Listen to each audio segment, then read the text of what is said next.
And I know what I'm doing in the jungle. I'm what would be called an old Asian hand. And a simple thank you. No. A simple thank you would be fine. No, it's okay. I'm fine. And then I told her that to go to where I was before. I said, you're a very fortunate person. So what do you mean fortunate? Well, at the time I thought I was lying. I said, well, because you called me a fascist baby killer. If you'd have called me a Nazi baby killer, my mother being a Holocaust survivor, I'd knock you on your ass. She goes, oh, your mother was in the Holocaust. Oh, and she started crying. Other people started crying and they wanted to hug me. And I said, you guys are just, well, effed up. I said, I just made that up, but you think that makes a difference? I'm 21 years old. I fought for this country, so you have the right to say any damn stupid thing you want to say. So please, just leave me alone. I think I embarrassed some of them. A little bit. And your mom was, in fact, Jewish. It turned out that when my mother was dying, I found out that she was adopted. And although she was raised Christian, my mother was half Jewish. And it was her mother that was Jewish, which makes my mother Jewish, which coincidentally means that racially, blonde hair, blue-eyed, small nose, small ears, I'm a Jew. That's cool. So that crazy paper-hanging son of a gun would have put me in the ovens.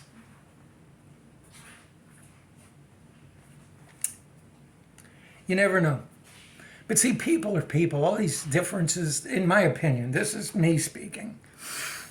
Human beings are human. They're good or they're bad based on their choices. Personal responsibility and accountability. Now, is it easier for some people? Yes. But you know, you can look on Instagram or whatever and find dozens of people that have won millions of dollars and are flat broke and arrested for crimes within just a few short time, because just having money doesn't make you happy. Having a family doesn't make you happy. Having people love you if you don't know how to respond to love doesn't. Nothing makes you happy except who you are. Once again, that's my opinion. That's a good opinion. It's a damn good opinion to have. Yeah. And what was the most interesting thing that you saw in Vietnam? oh, there were many. I guess the most shocking thing on the bus from the airport, because we were assigned in Saigon to begin with, was a woman just walking down with a load of stuff on her head.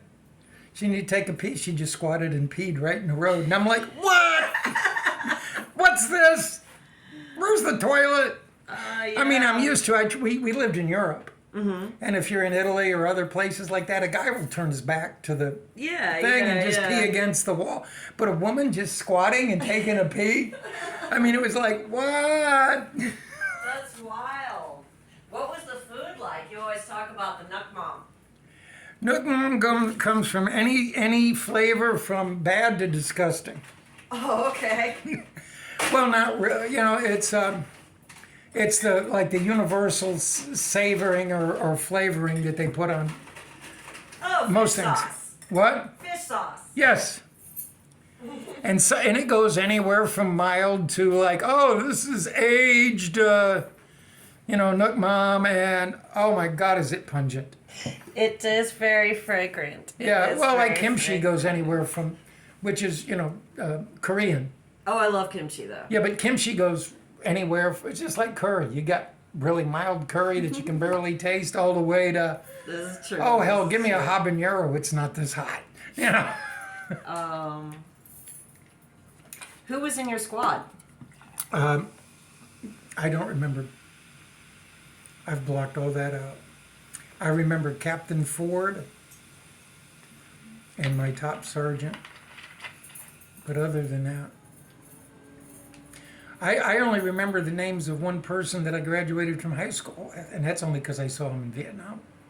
Yeah, what was his name? Ted Zena. And I kept saying his name wrong because we also had a Ted Zinzina. And I called him Ted Sinzine, and he goes, no, I'm Ted Zena.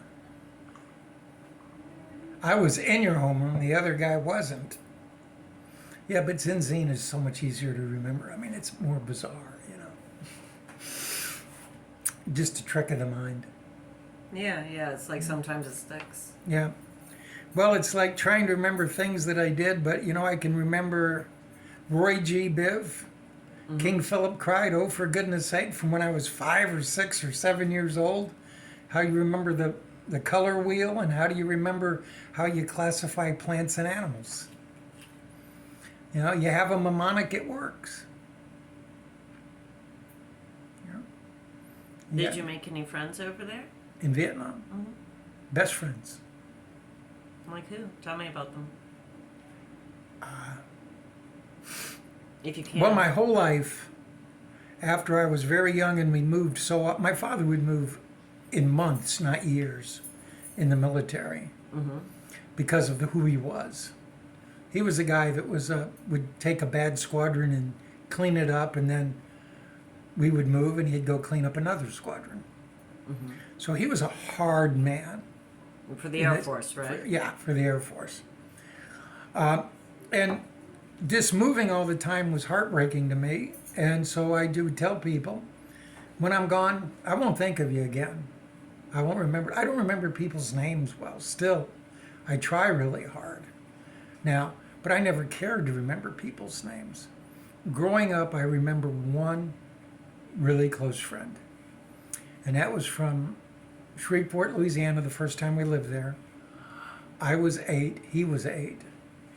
And I can remember him because his father was a great painter. He had been badly wounded with a big chunk of his arm, muscle here was gone, shot out with a German machine gun. And he had to have a brace so his arm would just be loose, almost loose. But he could move the fingers, but he didn't have a lot of strength. And Victor was blind in one eye because his father had been carrying him in the woods, you know, on his shoulder, and he pulled a branch like this, and it slipped out of his hand and hit Victor in the eye. And his name was Victor Stevens, and the way I remember it is there were rat traps, mice traps, and they were Victor traps. And so we go, they've named a rat trap, a mouse trap after you. And that was a standard joke, and that I remember. Once I say Victor, then I remember Victor Stevens. Okay. And he's the only child that I grew up, only young person I grew up that I remember their name. Because I never made an effort to remember other people's names. But after my first group, see, in Vietnam, you went there, and even if you were the commanding general, you were counting your days down. You served 1 year. That was actually they count that as 2 tours, because that's why you got an R&R, rest and relaxation. That's the official name. We called it an I&I. And what does that mean? Intoxication and inner. Oh, okay.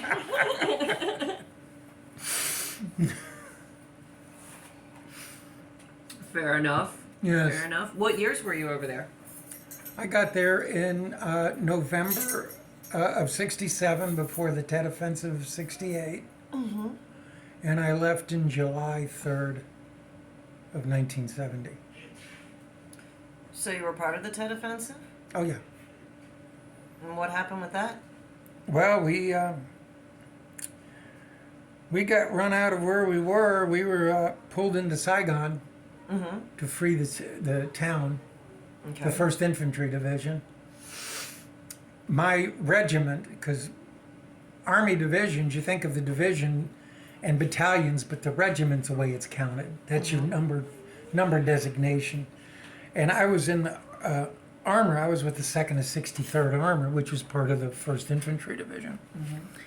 And we went in there, but you couldn't use a lot of the armor because it built up.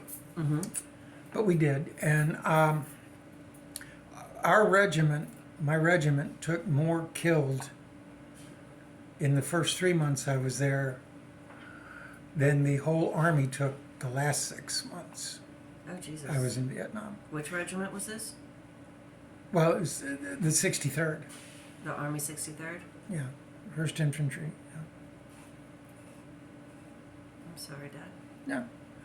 Well, it just meant there was a lot less killing after the Tet Offensive than there was after, because the media portrayed that as if it was a great victory for the enemy, but we had slaughtered the VC and beat the living crap out of the North Vietnamese units that were willing to fight us.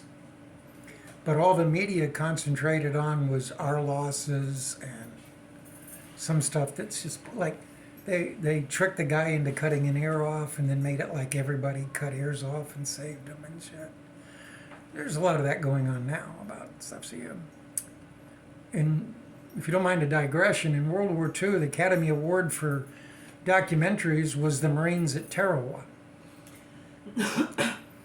And I mean, it won the Academy Award. It was gripping, it was there, but it was shot by a bunch of cameramen.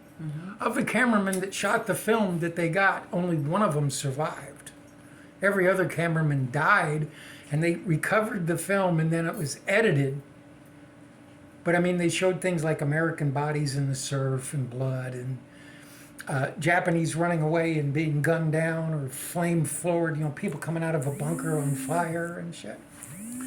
Well, the Marines found out that when this was shown, Marine enlistment dropped like a stone, because it was like, you're going to go fight some buggers that there were 4,300 of them and 16 all wounded survived.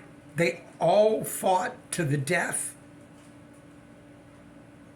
and you want to go fight crazy buggers like that? If you're a Marine, you're going to go to fight the Japanese?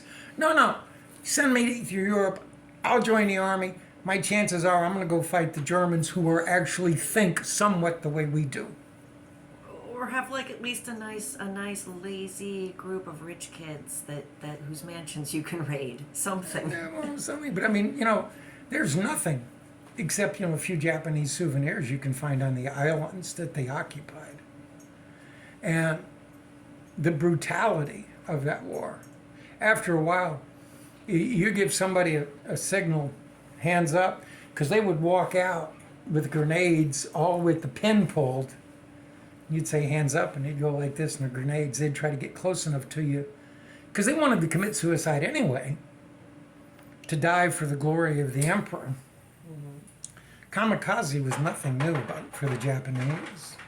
Well, it was considered an honorable death, but so were you afraid of facing a similar mentality when you went to Vietnam? No, the Vietnamese. That was a. I don't want to get into the background, but this whole thing was, the samurai code was for people that were trained their whole life as samurais, and during the time where they had warfare within Japan, the idea of never retreating or whatever, just not true. But when they were getting ready and become modernized, and they had a modern army with peasants, they not only tried to make samurais out of people that weren't trained to be samurais and weren't given the privilege of being a samurai, but they made the samurai code under the regency, under the Tokugawas, into a thing where you couldn't surrender, because there were examples of that in the past where people sacrificed themselves for the honor of their lord, but it wasn't universal. But they made it ground into people for several generations that to die for the emperor under any reason was preferable.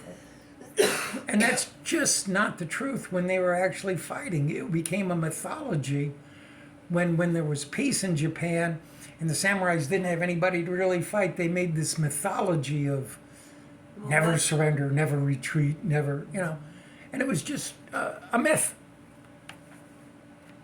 Yeah, stories kind of get out of control. Well, we have, But if that was Grandpa's war. Did you grow up hearing a lot about that? Like when oh, he my fought father more never in talked about the Second World War, except for the fact, he didn't talk about his part. He flew into Europe on D-Day on D+3, 3 days after, and there were still body parts in the ocean. Gross. And there were thousands. Well, they had to take dead people and put them on the beach so that they could then ship them home, or wounded, and the beach and the piers, but the piers were used for unloading supplies. And people would work until they dropped. They would just work and just collapse, fall asleep. Middle of the sun, they'd have to cover them up so they didn't get burned because it was June in France.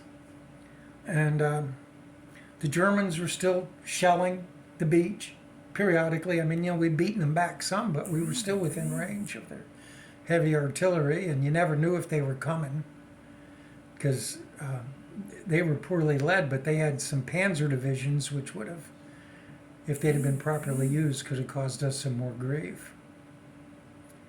So my father flew in, did what he was supposed to do, flew back to Europe, flew back to England. That's where he was stationed, in England. And yeah, 3 days after it, there were still chunks of bodies, our bodies, because they had picked up everybody that was identifiable or anything that they could, but just, a 1 or 2 pound hunk of flesh wasn't worth picking up. The birds would eat it. Or it'd be out in the ocean and the fish would eat it. Ew. But we didn't have time or manpower to worry about things that couldn't be helped. You had to do what you could do to save the people that were living, the people that were wounded. Those that were dead, you put them in there. If you had baggie, the right color bag, you put them in it and left them there. War's not easy. There's things you don't understand the sound, you don't understand the smell, you don't understand the loneliness. And it's bizarre. We had a group where I was, had a squad, and there was enemy fire over here. You can tell the difference between weapons. Their weapons didn't sound the same as ours. And so I split the squad up, and some guys had to go this way, which was more towards him, the others trying to flank him. Mm-hmm. Turns out that the people that went to where it was, by the time they got there, they had left. But the people that went on the safer position, they got ambushed and had 1 killed and 2 more wounded. That must have been heartbreaking. Well, it happened all the time. And that was my job. So after the people that you trained with, and if you went over there and you had a full year, you knew when you were coming home. Everybody had a short timer calendar, counting down the days from 365 to I'm leaving. Except people like me who just kept extending, because when I came home the first time on an extension leave, I came home for leave. I was going to be assigned to back to the 1st Infantry at Fort Riley, Kansas, but I had a month leave, and I went to where my dad was. He'd just retired at Cape Cod, Massachusetts, and we got pretty snockered, and there was a big anti-war demonstration in Massachusetts on Cape Cod, and I got a little tight, and I said, "Hey, Dad, I'll be right back." And he said, "Where are you going?" I said, "Well, I'm just going to go talk to these people. There's a few thousand of them, and there's me, and I'm going to explain to them the error of their ways." So my father says, "Nah, here, let me have let's make some of these up." Mm-hmm. Like Brandy Alexander's, or I can't even remember what it was. Back then I liked the frozen drinks as well as straight, the daiquiris. Made a pitcher of daiquiris, and then he goes, "What battalion are you in?" And so I told him, because I was going to be assigned to the 1st of 63rd, which was still at Fort Riley. Mm-hmm. And he goes, "Oh, okay." So he called up the Army Directory and got the phone number and asked for the battalion commander, who's a lieutenant colonel. My father was a full colonel in the Air Force. Mm-hmm. And he goes, "My son is not, well, this is just to say, my son's not well adjusted to civilian life here. I would take it as a personal favor if you just sent him back where he's home." So I went back to Vietnam and stayed until I was able to get an early out 5-month drop. I stayed an extra day in Vietnam because then I would rotate out of the Army, mm-hmm. DEROS, on July 3rd, which would make my first full day out of the Army, Independence Day. And I was willing to spend an extra day at Cam Ranh Bay getting drunk in the safest place in Vietnam in order that I could do that. That's awesome. It's important to me to like Have do fun days. things like that. Yeah. Why were you able to get out eventually? Out of the Army? Mm-hmm. Well, I enlisted for 4 years and they couldn't make me go again. Well, they could have, except that there is one really almost maybe possibly unique thing about me. When I tried to enlist after I flunked out of college, right after I turned 17, the doctor said, "How old are you?" And I told him, and he goes, "No, you're not. You're one of those stupid 13, 14-year-olds who thinks it's glorious to die and kill for your country, and I'm not having it." So he said I had a grade 2 systolic murmur, and he said, "You're not going, son."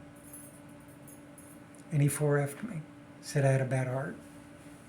And it took me the best part of a year, until I was 18, to get enough doctors to certify that I didn't have a heart condition, I had no lung conditions, that I was perfectly healthy.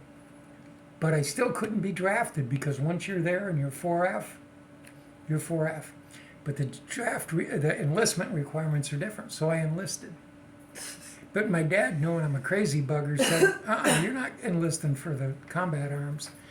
He said, "I'll only sign for you," because it was required, at least he convinced me it was, I found out later it wasn't, that I signed up for Army Security Agency, which was a 4-year enlistment, but that meant I'd be listening to code or doing, which when they tested me for it, I did real well, but it's boring as hell, and, that was bullshit. So as soon as I could, combat arms.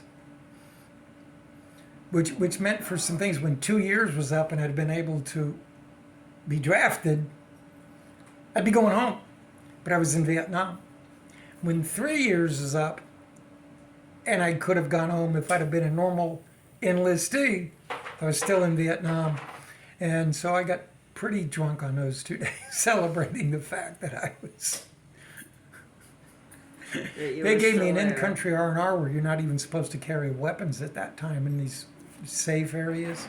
Oh, Lord. And I celebrated the fact that I wasn't going home by having an in-country R&R. Better known as an INR. Yeah. Found yourself a couple girlfriends. Yes. But anyway, that was it. But I might be the only person that was classified as 4F that then fought to enlist. See, my dad fought his third war.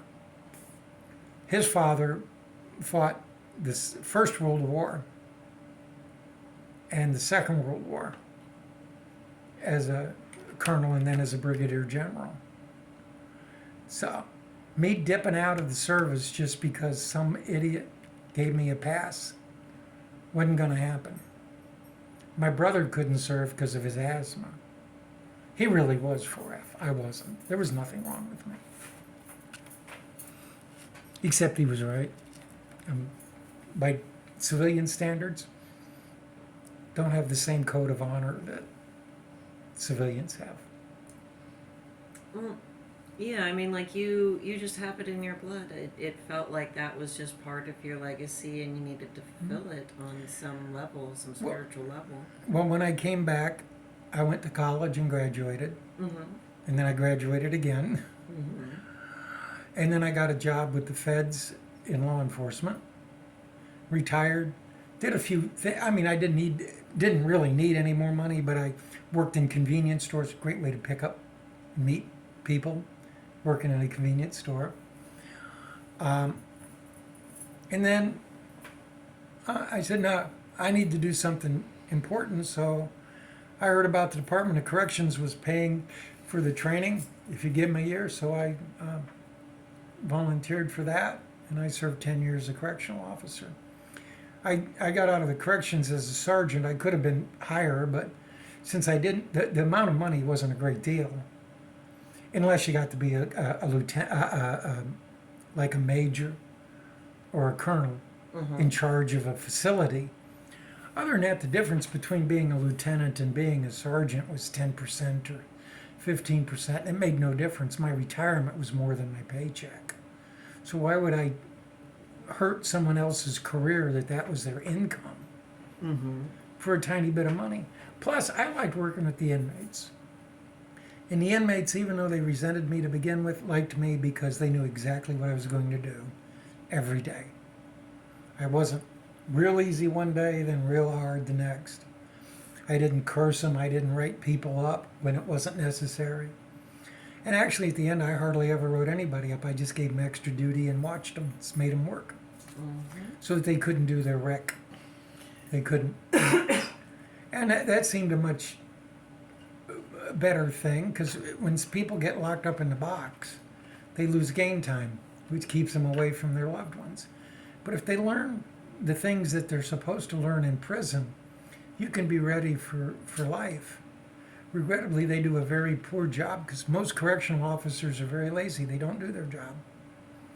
That was overwhelmingly the most problem I had in corrections, was people not doing their job. It put people, inmates, and officers at risk. And,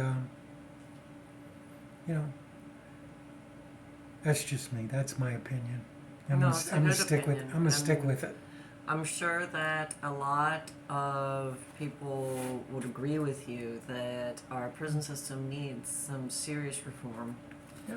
on a few levels. Because didn't Yeah. you talk about seeing inmates become institutionalized to where they couldn't even? Oh yeah.